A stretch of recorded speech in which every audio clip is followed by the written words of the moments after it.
الفاتحة. بنية أن الله يفتح علينا فتوح العارفين ويفقهنا في الدين ويرزقنا كمال الإخلاص واليقين، وبنية أن الله سبحانه وتعالى يوصل ثوابها إلى أرواح العلماء العاملين الراشحين في العلم اليقين من المحدثين والمفسرين والفقهاء في الدين، إن الله سبحانه وتعالى ينفعنا بعلومهم وببركة أسرارهم ويعلي درجاتهم في الجنة، ثم إلى أرواح آبائنا وأمهاتنا وأجدادنا وجداتنا وأعمامنا وعماتنا وأخوالنا وخالاتنا ولجميع المسلمين والمسلمات والمؤمنين والمؤمنات، ثم إلى أرواح المؤسس بهذا المسجد من المتبرعين والمتصدقين ومن بنى عليه، أن الله سبحانه وتعالى يغفر عيوبهم ويجعل قبورهم روضة من رياض الجنة، وإلى حضرة النبي المصطفى رسول الله صلى الله عليه وسلم شيء لله لهم الفاتحة.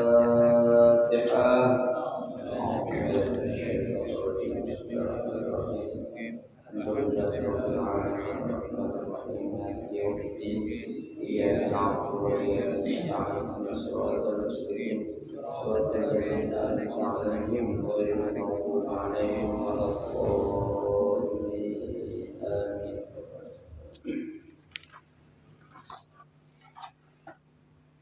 Assalamualaikum warahmatullahi wabarakatuh. Bismillahirrahmanirrahim. Alhamdulillahi rabbil alamin wa bihi nasta'inu ala umuri dunya waddin.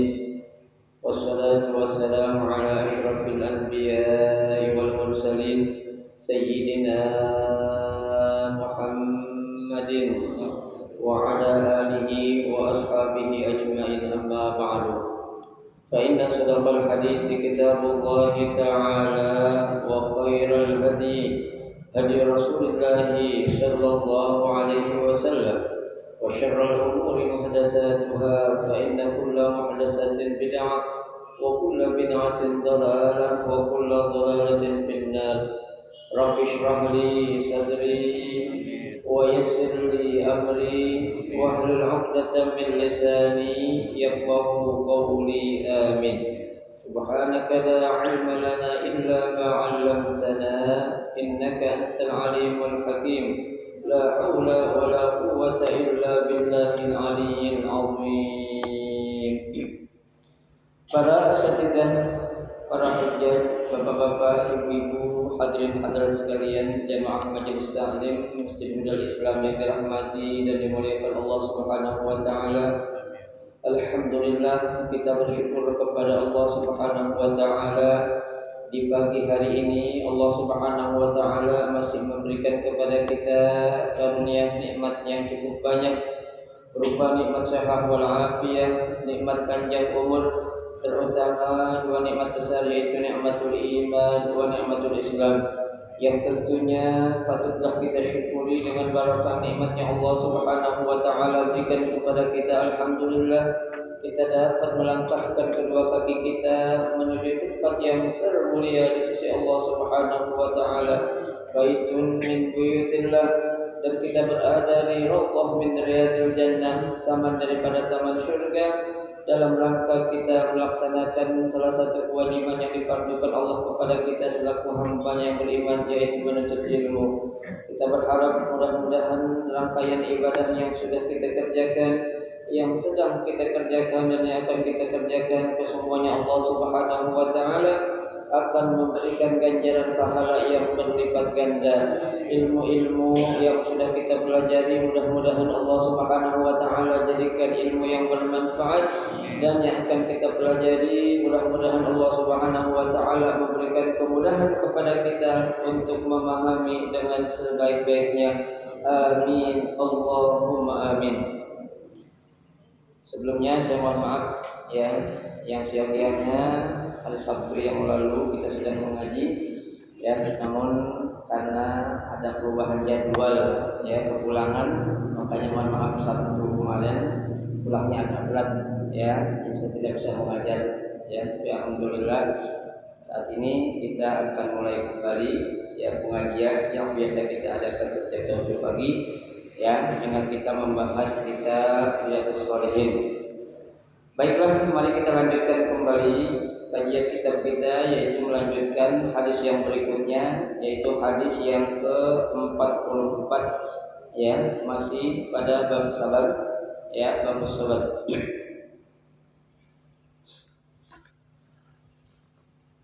Bismillahirrahmanirrahim. Al-haditsul rabi wal arba'in. Wa an Anas radhiyallahu anhu qala kana ibnu li Abi Talhah radhiyallahu anhu yashtaki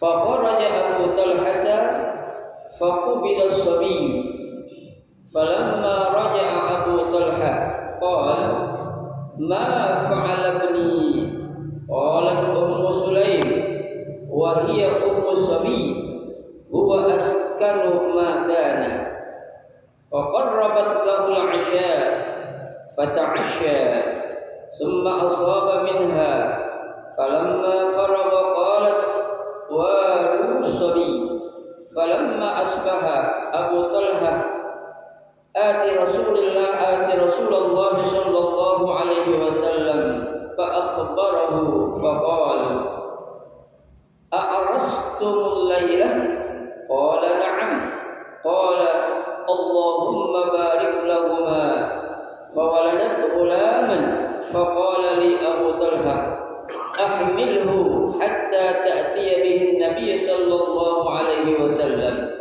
وبعث معه بتمرات قال أمعه شيء قال نعم تمرات فأخذها النبي صلى الله عليه وسلم فمضغها ثم أخذها من فيه فجعلها في السبي ثم حنكه وسماه عبد الله متفق عليه.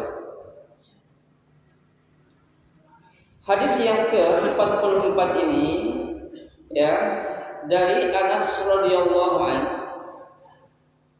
qala ya, beliau bercerita kana ibnu li Abi Talhah radhiyallahu anhu yashtaki. Jadi Talhah ya pernah memiliki anak ya, yang anak itu saat itu sedang dalam keadaan apa? Ishtaki, sakit ya. Jadi anaknya sakit ini ya. Seorang bapak ya, ketika dia punya anak sakit ya, sudah pasti sesuatu yang menyebabkan itu bapak menjadi apa? Agak sedih.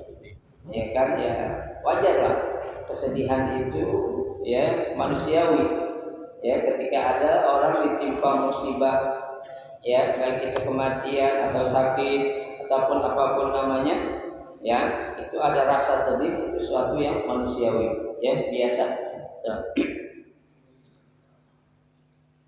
Nah, ketika ya anaknya Abu Talhah yang sedang sakit ya, fa kharaja Abu Talhah ya, Abu Talhah ya, namanya orang ya, seorang bapak ini pasti apa? Keluar rumah ya, mungkin tujuannya untuk mencari nafkah atau apalah namanya ya, gitu. Tinggalkan anaknya ya, keluar rumah. Faqubida sabi ya, tahu-tahu saat Abu Talhah pergi meninggalkan rumah, anaknya apa? Meninggal dunia ya, anaknya apa? Meninggal dunia.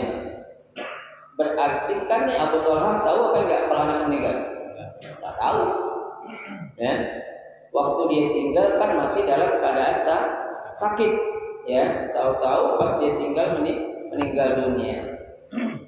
Falamma raja'a Abu Talhah qala ya, ketika Abu Talha kembali dari mana? Ya, dari perjalanan atau dari melakukan sesuatu di luar rumah. Qala, beliau berkata, sini bukan berkata, mungkin beliau bertanya, ya. Nah, kepada siapa nih Abu Talha bertanya? Ya, nanti dikatakan ma fa'ala bni, ya. Kalau bahasa kita, gimana kabarnya anakku? Ya kan? Itu. Tentunya dia bertanya kepada siapa? Qalat Ummu Sulaim, kepada Ummu Sulaim. Ya, siapa nih Ummu Sulaim? Wa hiya Ummu Subi. Ya, berarti istri daripada Abu Talha. Berarti dia siapa? Ibu dari anak ini yang meninggal dunia. Nih, ya, seorang perempuan yang cerdas nih, seorang istri yang solehah, ya. Ketika dia tanya, ya, gimana kabar anak kita? Ya, kalau kita orang laki biasanya kan, kalau kita pulang kerja dari mana-mana yang kita tanya siapa? Anak bibi nih. Hah? Dua-duanya. Ya. Kalau kita kebiasaan kebanyakan anak, bini mantan dulu nomor 2 kan begitu. Dan urusannya kalau bini ya. Yang kita tanya anak, ya gimana kabar anak kita? Anakku katanya, kata Abu Talha kepada Ummu Sulaim. Ya. Nah, dijawab ya oleh istrinya, huwa askanu makana. Ya. Kata Ummu Sulaim, anak kita hidupnya lebih enak dari sebelumnya. Loh, bayangin. Ya, enggak langsung dibilang anak lu mati. Ya, cuma dia bilang huwa askanu makana. Dia hidupnya lebih tenang, lebih enak lagi. Ya kan? Ya kalau kita kan di sini ada bendera kuning gitu ya. Kalau ada bendera kuning pasti meninggal. Yang namanya bendera kuning di kita doang, Pak. Ya, tempat lain bakal gak ada. Ya, bendera kuning. Orang kita jalan dari mana-mana, pulang dari mana-mana, bendera kuning siapa yang meninggal gitu. Ya, kalau ini nggak ada, memang nggak ada tanda-tanda tuh. Ya, tuh. Ya, cuma istrinya bilang ini, Ummu Sulaim bilang anak kita hidupnya udah lebih enak atau lebih tenang. Ya, tuh. Nah, ketika seorang istri yang ngomong, ya laki atau suami percaya dong, ya kan? Itu bapak lagi nggak nengok lagi nggak nyari, bener anak kita enak tidur kan gitu, ya langsung dirangkul sama siapa nih, sama bininya nih. Ya, sini katakan faqarrabat lahul 'asya. Ya, saat itu kebetulan sudah menjelang waktu makan malam. Ya, waktu makan malam. Ya, itu. Fata'asya, diajaklah nih Abu Talha oleh siapa? Oleh istrinya untuk santap makan malam. Disiapin makan malamnya itu, ya diajak ngobrol. Ini belum ngomong kalau anaknya meninggal. Ya, dirangkul, selain kata dia mau makan apa bang, ya kan malam ini, ya. Tuh. Fata'asya. Udahlah. Namanya bini yang nyediapin makanan kan, ya, itu laki Abu Talha ngapain? Ikut makan malam bareng berdua, ya, makan malam, ya. Nah, setelah makan malam, ya, itu emang cerdas nih bini nih. Dirayu lagi itu lakinya, habis ini kita ngapain bang? Ya, habis ini kita ngapain bang? Makan malam ngapain yang enak nih?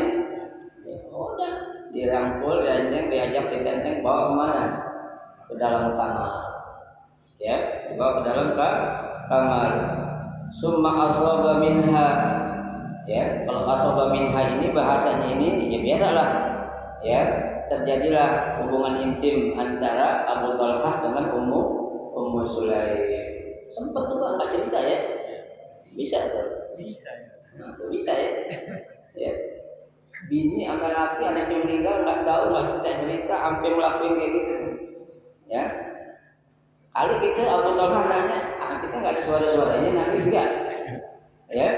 Ya namanya bini udah ngerayu, ngerangkul kayak gitu tuh. Ya, habis makan direndeng ajak ke kamar, Ya mungkin bahasanya kali ketika Abu Talha mau yang ke kamarnya, bini bilang jangan bang, udah lagi tidur jangan diganggu gitu kali ya. Ya, dibawa aja ke kamar tuh. Ya. Tuh, sampailah terjadi sesuatu yaitu hubungan intim antara seorang suami istri. Falamma faragha, ya, ketika setelah selesai, ya, hubungan intim antara Abu Talha dan Ummu Sulaim, qalat, ya, Ummu Sulaim berkata, ya, waru as-sabi. Ya, waru ini maksudnya adalah apa? Ya, ya pokoknya anak kita ini udah diambil, ya, udah diambil sama yang siapa? Sama yang nitip, gitu. Ya kan? Ya, Abu Talha juga belum apa? Ya, belum paham. Ya mungkin pahaman Abu Talha mungkin anaknya lagi main ke rumah enciknya gitu ya. Ya, lagi main ke rumah pamannya atau bibinya kan begitu. Ya, itu. Falamma asbaha Abu Talha ata Rasulullah sallallahu alaihi wasallam. Ya, ketika setelah datang waktu subuh, Abu Talha mendatangi Rasulullah sallallahu alaihi wasallam. Ya, fa akhbarahu, ya, langsung mengadukan, ya, apa yang dialami, ya, di tengah keluarganya saat istrinya bicara, ya, waru asobi, ya, anak kita sudah diambil, tuh, ya, ternyata Abu Talha sudah paham pak, ya, paham kalau anaknya udah meninggal dunia. Kenapa? Makanya dia datang langsung menuju kepada Rasulullah Shallallahu Alaihi Wasallam. Subuh-subuh dia datang ke rumah Nabi, ya, ini Nabi cerdas lagi. Ya, faqala, Nabi berkata kepada siapa? Kepada Abu Talha. Ya. A'rastumul laila. Bahasa kita semalam lu bergulat enggak berdua? Gitu ya. Semalam lu apa itu? Lakukan hubungan intim enggak sama istri lu? Ya. Ya karena yang nanya Rasulullah, Abu Talha bilang qala na'am, iya. Tuh. Ya kan? Nah inilah cerdasnya Nabi kayak tahu gitu. Ya, alur cerita yang sedang dialami oleh siapa? Abu Talha dengan istrinya. Ya. Lah mendengar, ya, jawaban dari Abu Talha, ya, tentang hal yang dia lakukan bersama istrinya, qala, Nabi langsung mendoakan, Allahumma barik lahuma. Ya Allah, berikanlah keberkahan kepada keduanya. Maksudnya kepada Abu Talha dan kepada Ummu Sulaim. Ya kan? Didoain sama siapa? Sama Nabi. Ya. Lah kalau yang mendoain Nabi udah pasti itu doa apa? Dikabul oleh Allah Subhanahu wa taala. Ya. Tidak ada itu. Ya coba Pak, ya. Kalau kita selaku laki-laki, selaku, ya, suami Pak, ya, ketika kita pulang dari mana-mana, ya kan, kita dibujuk sama bini kita, diajak makan, diajak hubungan intim, ya, nggak langsung dikasih tahu kalau anak kita meninggal, kira-kira kita apa itu? Itu bahasa bini kagak bener, anak meninggal nggak mau langsung cerita lagi gitu, ya. Ngomong kenapa menikahin anak? Nah, itu. Ya. Tapi Abu Talha itu tidak. Karena dia tahu, ya, bahwasanya istrinya ini memang seorang istri yang solehah. Ya. Tuh. Nah, ini melatih apa? Kesabaran seorang suami. Ya. Enggak mungkin ketika seorang istri yang solehah itu, ya, dihadapkan dengan seorang suami yang enggak baik. Insyaallah enggak ada. Ya, karena suami pun tak tahu tentang kondisi seorang istri, dan sebaliknya istri pun tahu kondisi tentang seorang suami. Tuh, ya. Nah, makanya dia langsung bertanya kepada Rasul, ya, kata Nabi, ya udah, ketika diceritakan, ya Rasul, semalam waktu saya pulang dari perjalanan sampai di rumah, ketika saya tanya anak saya, ya, istri saya bilang anak saya hidupnya sudah lebih tenang. ya udah lebih enak. Sebenarnya sih maaf, ini Abu Talha udah tahu, ya gitu. Sampai dia nggak pernah cerita nih bini gua, kata Abu Talha, ya gua diajak makan, habis diajak makan istilah kata maaf, gua di apa itu diajak bergaul kayak gitu, ya nggak cerita apa-apa, ya tuh. Ya sampai itu maka Rasulullah SAW setelah mendengar cerita Abu Talha langsung doain, Allahumma bariklah lahuma, ya Allah berikanlah keberkahan kepada keduanya. Ya, betul.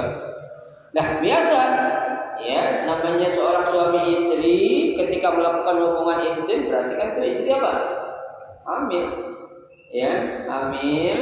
Fawaladat ulaman, sampai-sampai Ummu Sulaim itu melahirkan seorang anak laki-laki. Ya, Nabi yang doain Pak. Ya, berarti ini mohon maaf, hebat Abu Talha yang sekali main langsung ya, kemudian Pak nggak nunggu lagi. Ya, iya, karena ceritanya nggak cerita panjang nih. Selang ya beberapa bulan Ummu Sulaim melahirkan seorang anak laki-laki. Faqala li Abu Talha, ya maka Abu Talha ya siapa itu berkata kepada siapa? Kepada istrinya, ya ahmilhu hatta ta'ti bihin Nabi sallallahu alaihi wasallam, ya. Nah dibilang bawa nih anak, ya kepada siapa? Kepada Nabi sallallahu alaihi wasallam.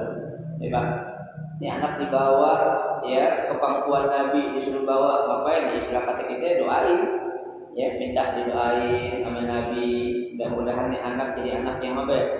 Yang soleh, ya yang berbakti kepada kedua orang tua, coba ya.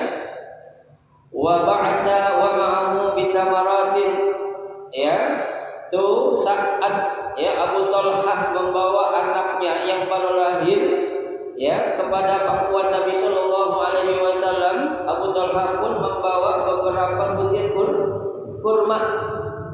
Ya, qala ya ketika itu Nabi pun bertanya, ama aku syai'un, ya ente bawa sesuatu atau enggak? Kata Nabi. Ya Nabi belum tahu kalau Abu Talha sudah nyiapin kurma. Qala na'am. Ya Abu Talha berkata, tamarotun, ya saya membawa beberapa butir kurma. Coba ya. Fa'akhadahan Nabi sallallahu alaihi wasallam, ya kemudian kurma itu diambil oleh Nabi sallallahu alaihi wasallam. Famadaghaha, ya kurma itu dimasukkan ke dalam mulut Nabi atau dikunyah oleh Nabi sallallahu alaihi wasallam. Summa akhadaha min fihi, setelah dikunyah oleh Nabi, diapain? Diambil sedikit oleh Nabi dengan kedua jari tangan Nabi sallallahu alaihi wasallam. Ya, itu diambil. Nah, apa yang dilakukan? Faja'alaha fi shabi. Itu kurma yang habis dikunyah oleh Nabi diletakkan di mulut fi shabi, di dalam mulut seorang bayi tadi yang baru lahir. Ya, summa hannakahu, kemudian ditahnik. Ya kan? Ini tahniknya sunnah Nabi, Pak. Ya, sunnah Nabi sallallahu alaihi wasallam. Ya, itu memang sih yang paling afdal itu dari seorang orang tua yang soleh. Ya, yang paling afdal. Ya, tapi kalau kita nggak yakin, kita minta bantuan, minta tolong sama orang-orang yang soleh. Ya, nah makanya kan Abu Talha, ya Ummu Sulaim nyuruh Abu Talha, bang udah bawa nih anak kita ke Nabi guys, ya minta doain sama Nabi, ya bawa lah kurma, ntar biar ditahnik sama siapa? Sama Nabi Shallallahu Alaihi Wasallam. Ya, saya ingat juga dulu Taharis bin Imam, ya waktu saya kecil juga dulu saya ditahnik oleh almarhum al-Maghfur lahu Kiai Haji Abdullah Syafi'i. Ya, Abdullah Syafi'i dulu dia yang ditahnik saya itu. Ada fotonya itu, orang tua saya nyimpen dulu. Ya, waktu saya ditahnik masih kecil, diludahin gitu mulutnya dia. Jadi berkah orang tua. Ya, seorang guru itu berkah. Ya, tuh. Nah, itu di apa ya? Ditahnik, dimasukkan ke dalam apa? Ke dalam mulut tuh bayi. Ya, tuh. Wasammahu Abdullah. Anak itu langsung dikasih namanya siapa? Abdullah. Nabi yang kasih nama, Pak. Ya, Nabi yang kasih nama. Ya, itu kan dalam sebuah hadis tentang pendidikan anak dalam kitab namanya Tarbiyatul Aulad yang dikarang oleh Al-Ustaz Dr. Muhammad Nasir Al-Wal. Beliau bilang di situ ada hadis Nabi yang mengatakan, ya, kullu ghulamin multahinun bi aqiqatihi. Ya, setiap bayi yang lahir itu kan ya selalu tergadai dengan akikahnya. Ya, tusba'anhu yauma sabih, kata Nabi. Udah disembelihin atau diakikah pada hari yang keberapa? Yang ketujuh. Ya, itu. Kemudian diapain? Ya, wa tuqta' sya'rahu. Diapain? Dipotong rambutnya. Ya, tuh. Kemudian diapain lagi? Wasamahu, dan dikasih nama. Tuh, ya, habis kasih potong rambut, ditaknik dan langsung dikasih nama. Itu sunnah Nabi. Ya, bisanya itu bagusnya memang hari ketujuh.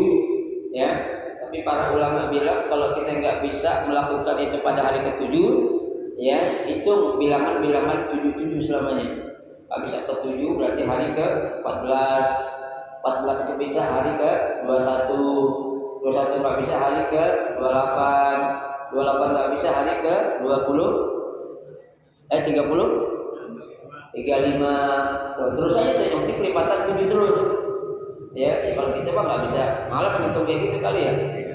Ya, pokoknya gue tanya kalau punya duit gue akikah, kalau nggak punya tanda, kalau punya duit gitu. Ya, bukan hitungan hari-hari kelipatan 7. Jarang orang hitung-hitung kayak gitu. Hah?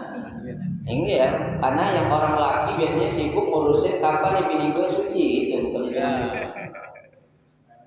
Ya kan? Kapan nih habis masa apa nih? Ini boro-boro ngitungin hari lahir anak, yang dihitungin hari apa? Kapan sucinya nih? Ya, bini kita kan begitu. Ya. Nipasnya kapan berakhir? Ya, kalau orang dulu kan pakai lipetan angkin itu ya. Ya. Itu ada yang terus di kalender di tiangnya itu hari 1, 2, 3 itu. Ya kan? Itu orang dulu. Ya, makanya saya bilang orang laki boro-boro mau ngitungin lahirnya anak, yang dihitungin bulan sama tahun aja. Ya, harinya enggak diapain? Enggak dihitungin. Ya, yang dihitungin adalah kapan bini suci. Ya. Baik. Muttafaq alaih. Ya. Hadis ini diriwayatkan oleh Al-Imam Bukhari dan Imam Muslim. Ya.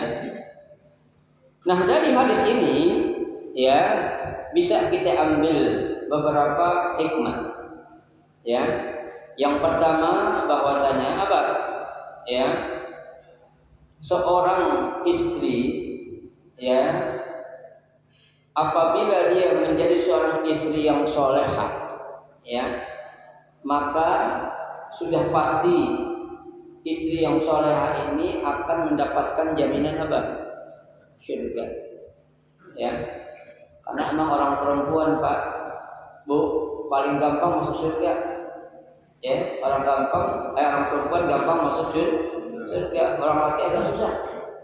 Ya, itu yang Nabi bilang syaratnya cuma 4 aja. Ya, seorang perempuan kalau dia sholat khamsaha, dia sholat 5 waktu, wa shawmat syahraha, dia puasa Ramadan, wa hafidat farjaha, dia bisa memelihara atau menjaga kehormatannya, wa ata'at zawjaha, dia patuh sama suami. Kata Nabi, udkhulil jannata min abwabi syi'ti.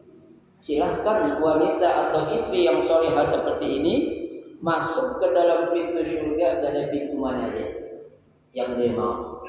Ya, cuma 4 syaratnya: sholat 5 waktu, puasa Ramadan, jaga kehormatan, hormat sama siapa? Taat sama suami. Ya, ibu-ibu belakang kiri-kiri ada gak 4 syarat ini, Bu? Insyaallah ya. Orang-orang Jatim Makmur, khususnya orang jamaah yang dari Islam, istrinya solehah semua. Ya, akan menjadi ahli surga. Ya, amin ya rabbal alamin. Itu yang pertama, ya.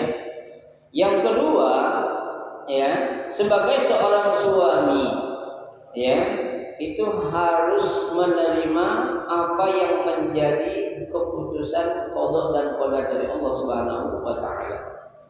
Ya. Kenapa, Pak?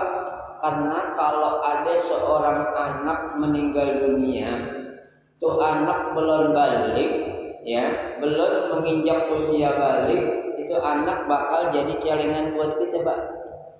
Ya, bakal menjadi modal buat kita yang bakal kita selaku orang tua mendapatkan syafaat dari anak kita yang meninggal dunia ketika tuh anak kita belum apa? Usia balik. Ya, karena riwayat mengatakan tuh nanti seorang anak yang meninggal dunia ketika dia belum balik, itu anak bakal nungguin kita di depan pintu surga. Ya, ibarat kata tuh anak bakal nyari mana nih nyak gue, mana nih adik gue. Ya, kok belum kelihatan? Ya, yang lain udah pada masuk nih, tiga orang ini gak ada nyak bapak gue nih. Kemana nih? Ya, tuh. Ya, orang yang terakhir, tuh, setelah terakhir gak ada lagi, bingung nih anak. Ya, oh berarti nyak sama adik gue masuk kemana dong? Dalam neraka. Tuh, ya. Nah, ketika seorang anak tahu kedua orang tuanya udah ada dalam neraka, ini anak yang bakal mintain syafaat kepada Allah agar tuh orang tua, ya, yang masuk ke dalam neraka dipindahin kemana? Ke dalam surga. Dia minta kepada Allah, ya Rabbi, ya Allah, ya, orang tua saya dari tadi saya tungguin gak ada, ya, yang masuk ke dalam mana? Surga. Berarti kan orang tua saya ada di mana? Ada di neraka. Minta tolong dong ya Allah, pindahin, ya, orang tua saya dari neraka ke surga. Ya, Allah bilang siapa namanya? Fulan, ya kan? Dipanggil malaikat Malik. Ya, kata Allah, Malik cari itu orang laki yang namanya si Ana, orang perempuan yang namanya si Ana. Kenapa ya Allah? Ini anak ini minta tolong biar tuh nyak sama babanya dipindahin dari neraka ke mana? Ke surga. Dicabut sama malaikat Malik, dikasih ke malaikat siapa? Malaikat Ridwan yang menjadi penjaga pintu surga, dikasih itu. Ya, ini orang tua seketika terkejut, Pak.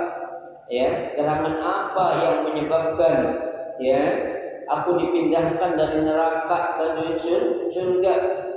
Ya, kata Allah menjawab pertanyaan Bapak Ibu tadi, ini berkat kesabaran kamu katanya. Waktu kamu, ya, punya anak, ya, meninggal dunia, kamu sabar. Nih anak sekarang bisa memberikan syafaat kepadamu. Tuh. Ya, hanya beruntung, Pak. Ya, kita punya anak apa namanya? Soleh. Kemudian saat kita ditimpa dengan suatu musibah ataupun cobaan, kita apa? Kita tetap sabar. Ini yang akan menjadikan apa? Tuh anak bisa memberikan syafaat atau pertolongan kepada kita selaku siapa? Selaku orang tua. Tuh, ya. Ini inti daripada, ya, hikmah dari hadis yang pertama atau riwayat yang pertama, ya. Wa fi riwayatin lil Bukhari, ya, dalam riwayat, ya, oleh Imam Bukhari. Kalau tadi kan Bukhari Muslim, ya. Ini dalam riwayat Bukhari saja. Qala Ibnu Uyainah, ya, berkata Ibnu Uyainah, faqala rajulun minal ansar, ya, berkata salah seorang laki-laki dari kelompok orang-orang Ansar, ya, fara'aitu tis'atal aulad kulluhum qad qara'ul Qur'an. Ya, ini orang laki-laki dari Ansar pernah melihat, ya, ternyata, ya, Abdullah, ya, yaitu anak dari Abu Talhah dan Ummu Sulaim, dia punya keturunan lagi, Pak. Ya, artinya Abdullah udah nikah, punya anak, ya, dan melahirkan anak, ya, itu ada berapa anak? Tis'ah. Ada 9 anak. 9 anak, kulluhum qad qara'ul Qur'an. Ya, ke-9-9 itu anak semuanya udah hafal Quran. Ini berkat siapa nih? Berkat apa ini? Berkat doa dari Nabi. Ya, Abdullah jadi anak yang soleh, ditumbuh besar menikah. Punya anak berapa? 9 9-9-nya udah hafal Quran semua. Tuh, ya, makanya dikatakan yakni min auladi Abdullah al-Maulud. Ya, anak dari siapa? Abdullah. Ya, ke-9 itu, Pak. Bapak bayangin, kita gembira banget, Pak. Kalau kita punya anak kita pada hafal Quran. Ya. Jangan 9-9-nya dah kita punya anak 7 kayak saya 7 hafal Quran. Luar biasa tuh. Ya orang tua, ya. Karena nanti itu anak akan memakaikan mahkota, ya, kepada orang tua yang punya anak, ya, bisa hafal Al-Quran.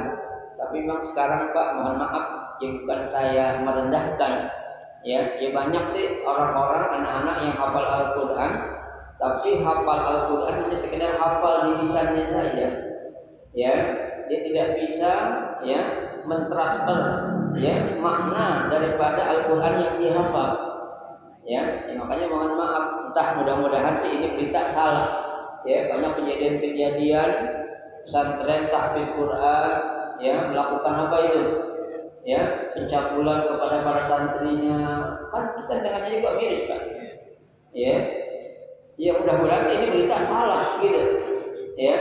Saya bilang kok bisa dia kan seorang guru menghafal Al-Quran, mencabuli santri-santrinya sekian anak tuh kan, ya. Nah, ini berarti kan apa? Al-Quran dia bisa hafal, tapi nggak bisa apa? Mengimplementasikan dalam kehidupan dia tuh, ya, sekedar apa? Hafal doang. Ya, ini yang Nabi katakan di akhir zaman nanti itu, ya, Al-Quran hanya tinggal sekedar apa? Nama atau tulisan, ya, tulisan doang yang ada, tapi tidak diambil, ya, fadilah atau keutamaan yang ada dalam Al-Quran itu, ya. Makanya, Pak, mohon maaf, sebelum kita mendidik anak kita untuk menjadi anak yang berprestasi, anak yang pintar, didik anak kita dulu dalam bentuk apanya? Akhlak terutama. Ya, akhlak itu lebih dari segalanya. Ya, ilmu gak seberapa, nggak akan ada manfaatnya kalau nggak ada akhlak. Ya, akhlak dulu yang kita kita tanamkan kepada anak-anak kita. Ya, makanya almarhum al-maghfurlah Bapak Kiai Haji, ya, Nur Ali, ya, Kiai, ya, pimpinan Pondok Pesantren At-Taqwa Bekasi, beliau pernah menyampaikan, ya, waktu beliau berceramah di Masjid Al-Inabah tempat saya tinggal itu, beliau bilang, saya tidak mau punya anak pinter, ya, saya pengen punya anak benar. Ya, ketika Nur Ali, saya ingat banget tuh, tahun 80-an. Ya, kalau orang pinter banyak, tapi belum tentu benar. Ya, tapi kalau anak benar, insya Allah anak bakal pintar. Ya kan? Buat apa orang ilmunya banyak, akhlaknya kagak? Mendingan orang biasa-biasa tapi akhlaknya cakep. Tuh. Ya, orang benar, insya Allah pintar. Orang pintar belum tentu benar. Nah, gitu, Pak. Kenapa? Karena kalau kita pengen melihat ilmu, pengen melihat kepintaran, pintaran setan namanya gitu, Pak. Ya, ilmu banyakkan setan namanya kita, Pak. Lah setan bener nggak? Setan goblok, ilmunya banyak goblok ya. Ya, kan saya bilang kita kalah dalam segala hal sama setan. Dalam hal keturunan, ya, saya katakan kita kalau punya anak paling banyak satu biang berapa sih anak kita? 12 lah. Ya, atau ada yang 21, 18 ada. Satu biang. Ya. Tapi setan coba, dia sekali ngelahirin 120. Sekali ngelahirin. Nah, kita berapa biang? 120. Ya kan? Itu dari segi hal keturunan aja. Nah, sekarang apa yang mau kita sombongin? Makanya pantas al-akhlaq a'la 'ala kulli syai'. Akhlak itu lebih tinggi dari segala sesuatu. Ya. Kalau kita punya ilmu, ya nggak punya akhlak, kayak setan, ya kan? Orang pintar banyak pak, pintar banyak. Ya, orang yang paling pintar di dunia nggak ada papanya sama setan ilmunya, ya. Tapi masih apa? Masih sombong. Ya, Allah sudah katakan wa fawqa kulli dzi ilmin alim. Ya, setiap orang yang alim pasti ada yang lebih alim. Tuh, ya. Wa fawqa kulli dzi faqih. Ya, setiap orang yang ahli agama pasti ada yang lebih ahli lagi. Tuh, ya, makanya kita jangan punya sifat yang apa? Takabur, ya, sombong. Ya, apa sih yang mau kita sombongin, Pak? Ya, umur kita nggak ada yang lama. Setan umurnya ratusan tahun lah. Ya, umur kita 60, 70 udah sakit-sakitan. Untung masih ada umur 70 mulai sakit-sakitan. Ada yang baru berapa tahun dan meninggal dunia. Ya, setan umurnya panjang tuh, lama-lama usianya itu. Ya, hanya nggak ada sesuatu yang apa ya? Yang pantas dan layak untuk kita apain? Kita sombongi. Ya, sombong itu hanya sifat Allah. Allah sombong wajar, semuanya dipunya. Ya, nah kita apa mau kita sombongin coba? Ya, nggak ada yang pantas dan nggak ada yang layak untuk kita apain? Kita sombongin. Ya, nah oleh karenanya Pak, ya ini sesuatu yang bisa kita ambil nih.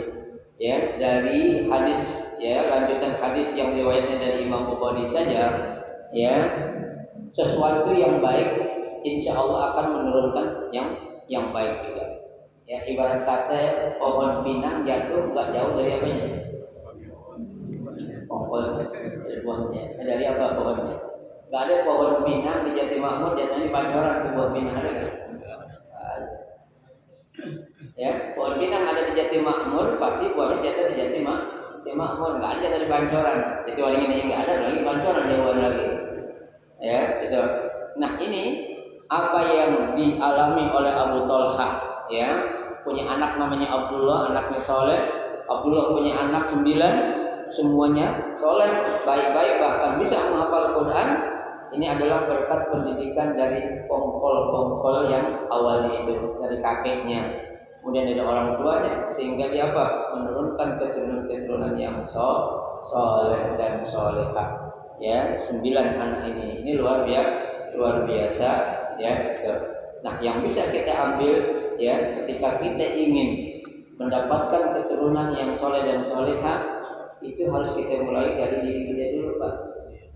Ya, jangan kita mengharap sesuatu yang baik sementara diri kita enggak baik. Ya, coba lihat Pak, doa Nabi Ibrahim apa doanya? Rabbi habli minas sholihin. Ya kan? Ya Allah, karuniakanlah kepada aku keturunan yang soleh. Saya tanya, Nabi Ibrahim udah baik belum? Baik lah, udah benar banget. Nabi masih minta kayak gitu Pak. Ya. Nah sekarang kita selaku bapak, ya maaf ya tanda kutip, kita belum bisa menjadi orang yang baik. Kita pengen anak sulung kita baik, ya bukan nggak bisa aja sih, tapi kayaknya nggak apa tuh, kurang pas gitu, ya. Makanya kan Nabi katakan ibda binafsik, ya, mulai sesuatu yang baik dari diri kita dulu, ya. Kan ada kisah Pak, mungkin Bapak Ibu pernah dengar beberapa tahun yang lalu ada seorang anak ajaib, ya, anak ajaib. Ya, yang lahir di negara Iran ada. Ini anak umur 2 tahun Pak, Bu, sudah bisa hafal Al-Quran.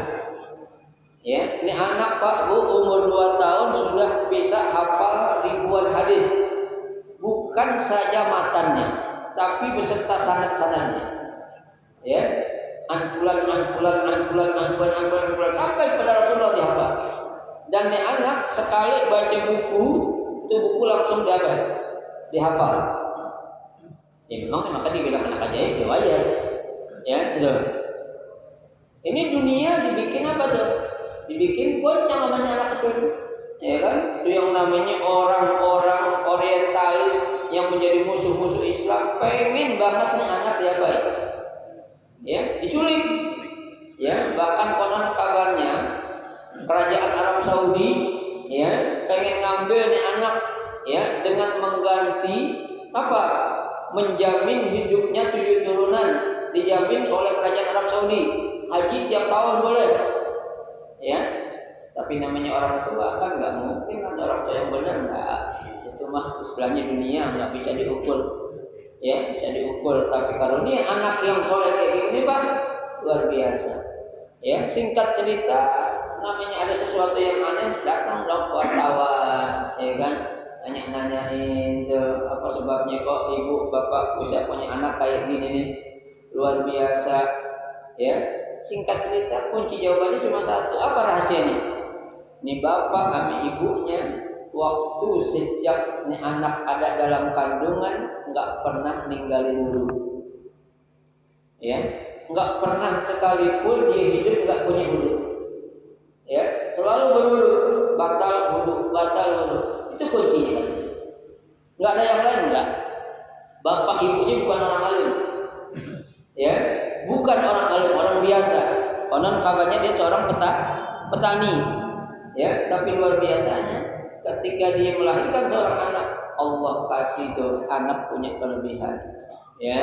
Bahkan sampai sekarang konon kabarnya nggak kedengaran tuh anak kemana tuh, ya. Tuh kalau tuh anak didiamkan seperti anak yang lain yang biasa, mungkin banyak bakal dimanfaatin ya. Ya bayangin Pak, sekali baca buku kitab setebal apapun dalam apa, ya dia baca buku cuma begini doang Pak. Apa? Lah kita, ya. Baru berapa baru mati kita udah ngantuk. Ya, gimana mau apa? Tuh, itu makanya Pak, kebaikan yang akan kita dapati harus kita mulai dari siapa? Diri kita dulu. Ya, pengen punya anak soleh, kerjaan kita orang tua ngapain? Ya, yang toleh, enggak pas. Ya, jadi harus kita apain? Mulai. Nah ini apa yang diberikan oleh Allah kepada keluarga Abu Talhah dan Ummu Sulaim ini memang berkat doa Nabi dan berkat apa? Kebaikan yang sudah lebih dulu dilakukan oleh siapa? Pendahulu mereka. Ya, itu. Jadi kita ambil hikmahnya, kebaikan harus kita mulai dari siapa? Dari diri kita terlebih dahulu. Maka insya Allah Allah akan memberikan yang baik-baik juga. Ya, nah, inilah saya kira cukup dulu sampai di sini. Mudah-mudahan satu hadis ini belum sampai satu hadis. Nanti ada wafi riwayat Muslim, ya dalam riwayat Muslim akan kita lanjutkan pada pertemuan hari Sabtu yang akan datang. Mudah-mudahan sedikit yang kita pelajari pada hari ini menjadi ilmu yang bermanfaat. Amin ya rabbal alamin. Silakan kalau ada mau ditanya.